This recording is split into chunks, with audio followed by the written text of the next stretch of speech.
여러분 우리가 지금 이렇게 거의 3, 4, 한 달째 이렇게 모이고 있지만 아직 17페이지밖에 안 왔지만 이게 지나면 지날수록 아마 많은 변화가 있을 것 같아요. 그럼에도 불구하고 방금 전에도 얘기하겠지만 우리가 머릿말에서 했던 중요한 내용들도 지금 갑자기 이야기해보라고 하면 저기 하늘에 별 있는 걸 보처럼 반짝거리면 할 뿐 가까이 오진 않잖아요. 그러니까 계속 반복해봤으면 좋겠고 그 내용들이 또 여기 다 있으니까 같이 간 거예요. 그리고 전의 내용들은 이제 아까 말한 것처럼 초반에 구조를 보는 거죠. 이제 고전이 뭐냐라는 그 어떤 그 제목에서 느껴지는 그 느낌과 그리고 대학을 다니는 조카에 대한 설정들 그리고 거기에서 나오는 앞으로의 대화에 대한 어떤 그 화두와 같은 그 하나하나의 단어를 보려고 하는 거고요. 뒤에 나가면 사실 지금처럼 이렇게 막 구체적으로 이렇게 파고들진 않게 되더라고요. 왜냐면 처음은 이게 파고들고 되는데 뒤에 가보면 그렇지 않아요. 그냥 다 풀어져 있기 때문에 처음에만 어떻게 보면 그러니까 투자도 그런 거 같아요. 처음에 되게 파고드는 과정이 어려운 거지 뒤에 좀 더 파고 들어가면 좀 힘도 많이 빠지는 거고 그런 과정이 되는 것 같습니다. 그래서 이어서 해보면 됐고 이번엔 뭐냐 저번처럼 리포트 대필 안 해준다 이렇게 딱 나와요. 그러면 이 말 뜻은 뭐예요? 종종 해줬다는 거잖아. 그래서 종종 해줬어. 그러니까 참 우리가 함부로 간섭하면 안 된다. 한 번 시작했으면 끝을 봐라. 이게 지금 제대로 간섭해가지고 성인까지 이제 성인의 길을 같이 가려고 하는 거잖아. 그러니까 우리가 어떤 모임을 하면 함부로 놓으면 안 된다라는 말씀을 이번 주에 하셨는데 진짜 중요한 것 같아. 그러니까 함부로 남의 인생에 간섭하지 말자. 이걸 좀 느꼈어요. 리포트 대필 안 해준다. 뭔 소리야 대필이라니. 이게 뭔 말이겠어. 이게 대중이 항상 이런 말이야.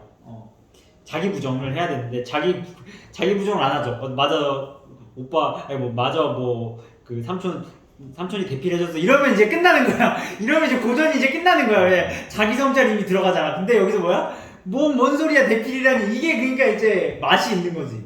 확실히 정화는 결혼이라는 고정관념이 있고 대중이 뭐야? 대중이라고 하면 발끈하잖아. 내가 대중이야? 뭐 이러잖아. 이게 딱 그 정확한 그 맥락. 그러지 말고 이번에 완전 삼촌 전공이야. 전공? 고전. 이게 고전에도 이렇게 물결 표시가 있어요. 고전. 일단 숙제 한번 확인해봐. 이거 뭔가 필이 오는데 말이야. 딱 와요. 그리고 나서 이제 정하는 숙제를 스스로 다 마친 양 의기양양하다. 서둘러 노트북으로 준비된 과제를 보여주며 나의 생각을 가로막는다. 이것도 좀 저는 뭔가 필이 왔는데 어떤 게 느껴지세요? 재밌긴 하지만 또 성원이 형 어떤 게 느껴지세요? 이것도 올렸죠? 이것도 글을 올렸을 거 아니에요? 그죠? 저는 좀 약간 이 전체적인 맥락이나 이런 거를 네. 좀 생각을 하고 있었고 네. 이렇게 세밀하게 기무리군처럼 하지는 않았습니다. 하지만 이제 저는 여기 이렇게 쭉 오면서 어떻게 보면 선생님이 리포트를 이제 그런 어떤 도움을 주러 왔을 때 그런 관계를 사실 어떻게 보면 무시할 수도 있었잖아요. 지금 우리가 얘기한 것처럼 괜히 섣불리 남의 인생 간섭하는 건 아닌 것 같다. 근데 한편으로 또 안타까운 마음이 분명히 있었을 거라는 거예요. 동시에 들지. 그래서 이제 어떻게 보면 이 조카가 불쌍한 마음이 있었을 거고 그래서 그런 기회를 통해서 이 아이를 어떤 고전의 세계로 좀 어떻게 들어갈 수 있게 계속 그런 의지를 가지고 있었던 게 아닌가.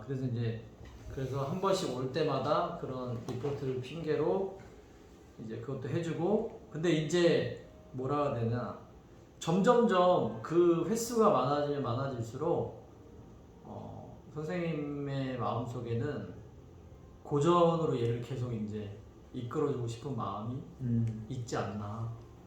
그래서 어떻게 보면 이거는 이제 여기 보면 이게 따옴표도 아니고 대시도 아니잖아요. 그렇죠. 속마음이잖아, 속마음.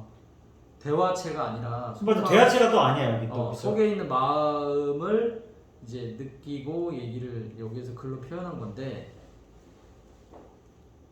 선생님의 생각은 있는 거지. 생각이 이 아이를 조금씩 너무 무리하지도 않으면서 조금씩 이 아이를 이 방향을 그쪽으로 좀 그래서 여기에서 선생님의 생각은 과제 이런 거보다 이제 다른 생각이 있는데 그렇게 처음 시작하는 그런 느낌? 나의 생각은 어떤 건지 정화는 비록 과제를 하러 왔겠지만 그 아이를 어떻게 이쪽으로 이제 끌고 갈지를 생각한 초기 단계 간섭에서 뜻이 같이 가는 그렇지. 그런 단계로 가고 있다. 홍선은 어떻게 느껴져? 정화한테 이 고전은 이 숙제가 뒤에 이제 내용 보면은 고전이죠. 논어잖아요. 하기시 숙제 내용인데 정화한테 이 고전이라는 게 되게 가벼운 거죠. 지금 현재는 아직까지 배우지 않았으니까. 근데 사실 까보면 500페이지의 분량이 나와요. 네. 그러니까 이게 고전 제가 처음에 그 고전 딱 그 뭐 이렇게 읽었을 때 사실 그 논어나 이런 데서 나오는 말들을 보면 되게 당연한 얘기를 한다고 생각했거든요. 뭐 이렇게 당연한 얘기를 굳이 글로 써가지고 이렇게 남기고 있나 라고 했는데 딱 정아의 마음이 그런 마음인 것 같아요. 예. 아 이거 삘이 온다. 예. 아무것도 모르는데 고전 처음 보고 그냥 과제로만 딱 처음 접했는데 필이 온다. 이거는 얘는 그냥 생이지지했거나 아니면은 애초에 고전이라는 것을 그냥 당연한 얘기로만 딱 생각하고 있다라는 생각이 들어요. 선생님은 어떻게? 뭐 똑같은 얘기. 네.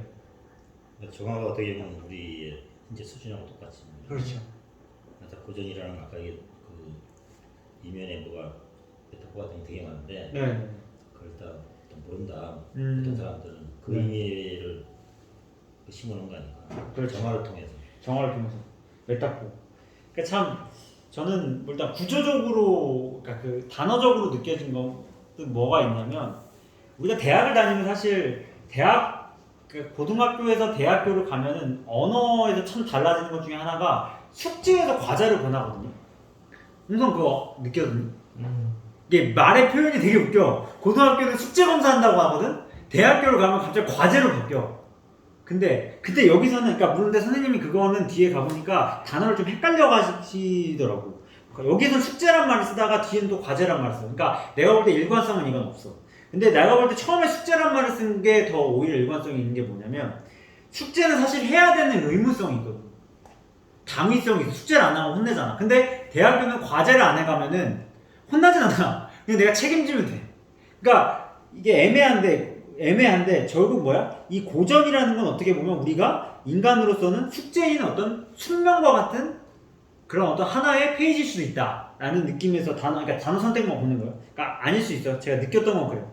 그래서 숙제라는 표현을 그래서 쓰신 건 아닌가라고 느꼈고, 근데 뒤에 또 과제라고 나와. 그러니까 사실 그게 혼용이 돼서 쓰신 건지 뭐 아닌지 모르겠는데 첫 번째 숙제라고 나왔던 거 보면은 어쩌면 숙제라는 말을 계속 썼으면 더 오히려 일단 좋았을 거라고 생각이 들고, 그리고 feel이라고 나오는데 왜 느낌이라고 우리는 보통 쓰잖아요 단어를. 근데 왜 feel이라고 썼을까? 이게 젊은 티를 내려고 한 건지는 모르겠다는 느낌이 들고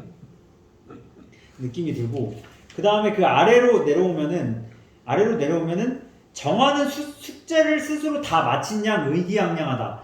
저는 이 표현이 참 여기서 느껴지는 감정이 뭐냐면, 고전이 우리가 투자든 뭐든 믿지 말라고 하는 누구든. 근데 이게 고전이라는 거의 핵심 중에 하나가 자기 자신을 놓지 않는 거잖아요. 근데 처음부터 정하는 자기 자신을 놔버렸어. 그냥 다 준 거잖아. 이게 아까 말한 그 대중의 모습이 그대로 있어요, 이게 참. 그리고 서둘러 보여줘. 왜? 빨리 보여주고 자기는 이제 자기의 짐을 다 주고 떠나고 싶은 거야.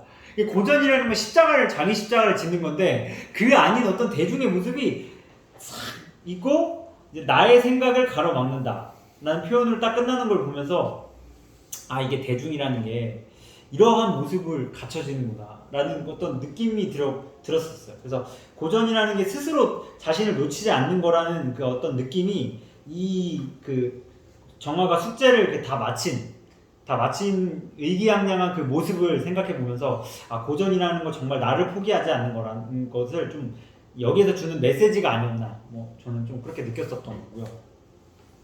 그다음 이제 뒤로 넘어가면 과제 내용은 대략 이렇다. 대략 이래 그 과제 내용 과제가 좀 길었나 봐.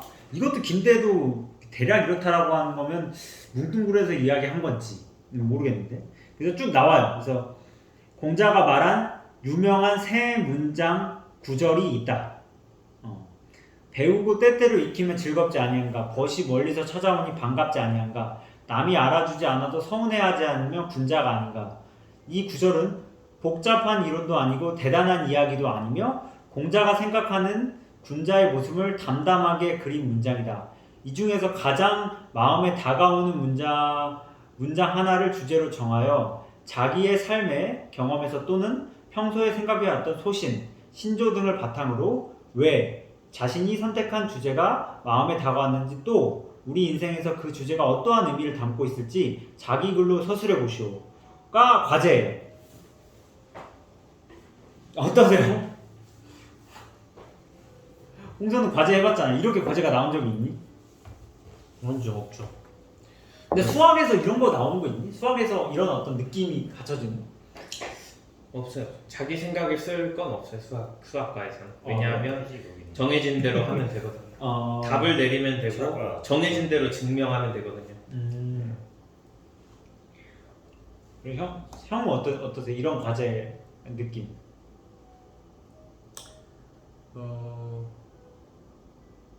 정아가 대학에 다니는데 이런 과제를 내는 대학이 있을까? 그런 교수도 없을 것 같고. 그렇지. 이런 과제를 그러니까 어떻게 보면 이 대중교육과 철저하게 반대되는 어떤 그런 내용을 다루는 것을 레어하게 보여주려고 한 게 아닌가 그런 생각이 듭니다. 레어하게. 어떻게 보면 되게 이런 거 별로 없죠. 철학과에서 요즘에 다 서양 철학 이런 뭐 하이데거나 뭐 이런 거 가르치니까. 그 법대생이라고 했잖아. 아직 법대생은 안 나와. 뒤에 나오는. 뒤에 나오죠, 그렇죠. 법대 법학과는 충분히 이런 게 나올 수 있지 않을까 이런. 그럴 수도 있죠. 나는 몰라 지금은 나올 수 있을 것 같은데 네. 이런 과제를 낼 수 있을 것 같아. 그렇죠. 저는 어떤 느낌이 들었냐면 일단은 그러니까 느낌적인 걸 보면은 일단 한자가 아니야. 그냥 그게 특이해. 원래 공자가 말한 세 구절이면 한자를 써야 되거든. 학위시습지를 써야 되는데 왜 한글로 풀어놨냐는 거야. 아마 이 저자가의 핵심은 재해석을 이제 앞으로 할 거라는 암시라고 느껴졌어요. 그러니까 한자의 원문을 가지고 넣기보다는 재해석된 구장이 이건데 이게 우리가 어떻게 하면 다시 또 바꿀 것이냐. 그러니까 이 한자가 아닌 거라는 걸 보여준 의미는 우리가 앞으로 재해석을 해야 되는 메시지로서 받아들였다는 거죠. 그리고 과제가 고전인데 논어야. 하필 성경일 수도 있고 뭐 마키아벨리의 군주론일 수도 있고 뭐 가까운 우리의 명심보감, 그러니까 그 뭐야 동의보감일 수도 있고 뭐 여러 가지가 있어. 굳이 왜 논어라는 거냐는 거지. 뭐 여러 가지 맥락으로 다양하게 해석할 수 있는 제가 스쳐가는 생각들을 같이 공유해 보자면 조선시대가 우리가 끝이 안 났기 때문에 조선이라는 나라는 공자의 나라, 즉 맹자의 나라인데 그렇게 받아보면 그 과거를 우리가 어떻게 하면 해석하자 라는 측면에서도 바라볼 수 있고 우리 안에 속에서 묻어지는 공자의 많은 파편들이 있다란 말이죠.